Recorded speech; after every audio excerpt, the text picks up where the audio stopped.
یارانو سلامونه جوړ بخیر. د اروپا د رخصتیو له ورځې په استفاده باندې موږ بیا د باربکیو یوې لنډکۍ میلې ته سره راټول شوي یو په خیر. مشر ډاکټر صاحب موږ سره نن د بنډار د میلمه په توګه باندې دی. ډاکټر صاحب سلامونه. السلام علیکم. څه حال اول خیر دی؟ شکر فضل خیر. تاسو ښه یاست؟ خیریت الحمدلله. څومره به خوښ اوسې داسې افغاني الاصله بنډار دې نه و کړی؟ ولا تقریبا د یو شپږ اووه میاشتې کېږي نو شپږ اووه که نه. او دا اووه میاشتې ځکه وشو د افغانانو خو بنډارونه دومره اوږده کېږي نو خبره دا وایي چې ته په سفر وي تر څو چې سړی ځای په ځای کېږي نو دا وخت وځي.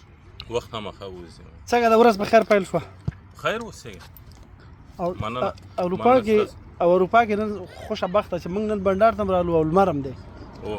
ډېر وخت وروسته. ډېر ښایسته ورځ دی. وطن کې باران پسې ګرځو سوالونه کوو چې یاره او دلته به لمر پسې. دلته لمر پسې. مننه ډاکټر صاحب. ښه بنډار. ثناګل صاحب جوړ په خیر. څه حال اول؟ ابراهیم ښی. سلامونه. ته ښه پې نن؟ نه تاسو ښه اوسئ. څه کیسې دې ورځ ښه ده؟ شکر ده مننه الله دې قراره قلاري. څه بیا تیاری په خیر نن؟ والله ښه ده بس نن د مېلمانه یو. زما؟ اوه زه د خو ویډیوګانې لګوم مېلمه چې دی څوک دغه دی شپ څوک دی نن شپه نن ورځ؟ خپله ده که ابراهیم استاد مېلمه راغلی. بس صحیح ده ګوره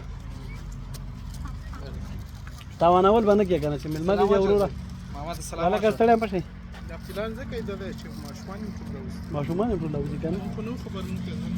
او دا د موټر شیریني ده. انشاءالله برابرېږي. بله باربکیو له خیره دی موټر شي. ښه صحیح ده. دا یې د څه شي ده؟ دا خو بس دا د پیغمي ده نه دوه شیریني دي که نه؟ یو پیغمي چې کله پاس کړي بیا چې کله موټر والي ته مسؤله دی بیا د ما تر غاړه ده. بیا صحیح ده. ښه ملګرو مننه.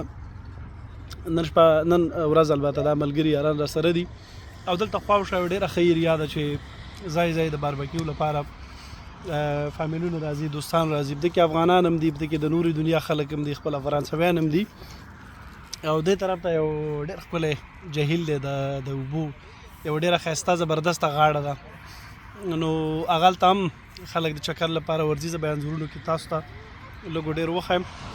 ماشومان راځي د پارکونو کې فوټبال والیبال وغیره لوبې هم ترسره کوي او خوشبختانه ما وخت هم ډاکټر صاحب سره یاده وکړه چې نن ډېره ښه لمریزه ورځ ده او اروپا کې داسې ورځ چې ده دا کله کله وي که نه.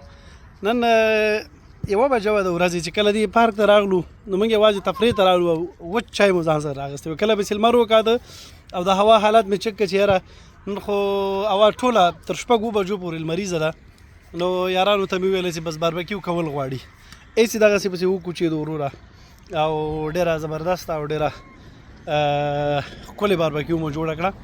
هغه ویډیوګانې هم وګورئ خوند ورنه واخلئ. نو که کله داسې یارانو دوستانو سره لمریزو ورځو کې برابرېږي مقصد درېغ مه کوئ دغه یې زیاړي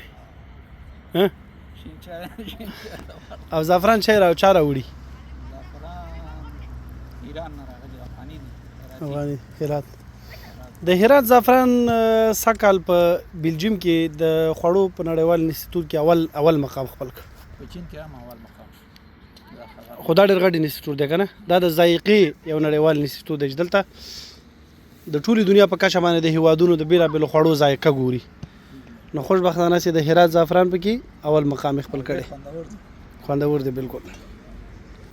ډاکټر صاحب راته یاده وکړه چې شینواري په دې کړاهي جوړولو کې یا مثلا د پټو دانو او وغیره شیانو کې ډېر تجربه لري. مال زه هغه شینواری نه یم په پخه دې کې شینواری یم. خبره دا ده چې دا کیسې ما زه تجربه دې کې نه لرم به چې کله یاران دوستان راټول شي بیا داسې یو وړوکی نیم پروګرام ورته کوو او دې کې بیا ډېره همکاري چې دا یو بل وکړي که نه خصوصا ستانکزی صاحب نن یې کار ونه کړی چې ډېر او وروستي پخول په تا دي. نن هم تا ته پرېښی